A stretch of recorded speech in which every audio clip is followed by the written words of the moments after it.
Welcome to Peace Over Pressure. I'm glad you're here. This one is about work. The years and years of it that came before I could ever say the word peace and actually mean it. If you've ever wondered whether the slower life you want has to be earned first, or if there's a shortcut somewhere you're missing, I think this one's for you. I was passed over.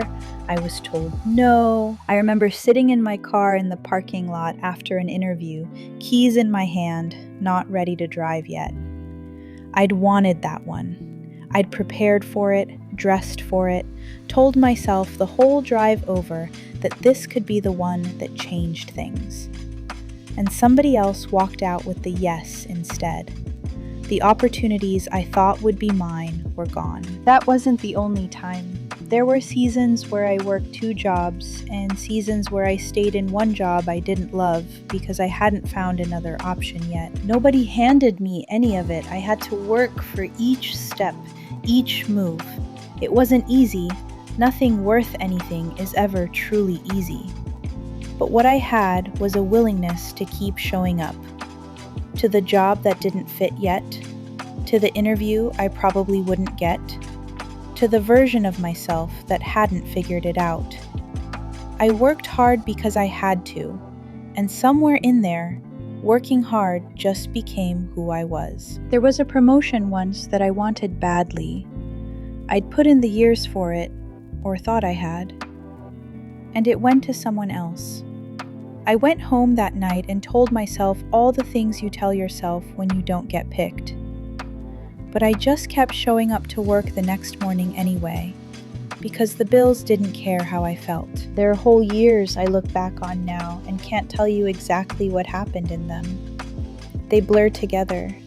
Early mornings, long shifts, bills stacked on the counter, telling myself next year would look different.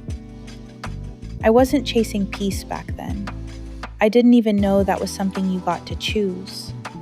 I was just trying to stay upright and get a little further than where I'd started. What I didn't understand yet was that all of it, every job I didn't get, every plan that fell apart, was actually adding something. Not money, not yet. Something quieter than that. The ability to keep going after a no. I found out later there's real research behind that feeling. The psychologist Angela Duckworth studied cadets at West Point and found that grit, not IQ, not leadership scores, not physical fitness, was what predicted who made it through the hardest stretch of training. The grittiest cadets outlasted the most naturally gifted ones. I didn't have language for any of this while I was living it. I just kept going, because stopping felt scarier than the exhaustion did.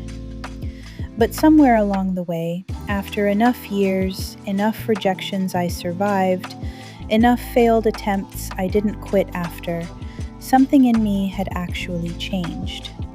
I trusted myself more. I knew what I could survive. I knew the value of $1 because I'd gone without enough of them. And I knew the value of my own time because I'd spent so much of it running. And then life did what it does. It reminded me, the way it eventually reminds all of us, that none of this is guaranteed. That the next day isn't promised, let alone the next decade. And I realized I'd actually built something in all those hard years. Not just a resume, not just savings, though that mattered too. I'd built the capacity to know when enough was enough, and the self-trust to actually believe I'd be okay choosing less. That's the part nobody tells you about slowing down. You don't get to skip straight to it. You earn the ability to trust that less will still be enough. And that only comes from years of proving to yourself that you can handle more than you thought you could. Looking back now, I can see something about those no's I couldn't see while I was living through them. Some of them weren't losses at all. They were redirection. That job I didn't get might have put me on a path I never actually wanted, one that would have cost me years I can't get back. That promotion that went to someone else may have kept me stuck somewhere I needed to leave. I couldn't see any of that in the moment. In the moment, a no just feels like a no. But every one of those closed doors forced me to pivot, to find another way forward, to grow into someone a little more capable than I was the day before. Not getting picked, not winning, not walking away with the trophy. That might be one of the biggest, best lessons life ever hands a person. Because it teaches you how to bend instead of break, and how to keep trying without needing a guarantee first. I think about the no's in my life and the fact that I was still standing there the next morning, still showing up, still willing to try again somewhere else. That's not a story about a promotion I didn't get. That's a story about the thing in me that didn't quit, and how much I'd need that thing decades later to trust myself enough to finally slow down. I don't look back on those years and see wasted time anymore.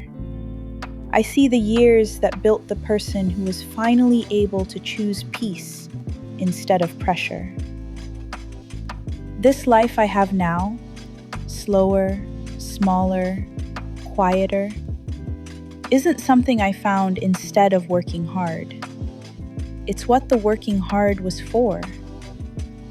I just didn't know it yet. If you're still in the middle of your hard years, still getting the no's, still not sure any of it is adding up to anything, I promise you, it might be building exactly what you're going to need later. If any part of this felt like your own story, the years that didn't make sense yet, the failures you're still carrying around, I'd love to hear about it in the comments. And if this one landed for you, subscribing means I get to keep making these. Thank you for sitting with me through this one. I'll see you in the next video.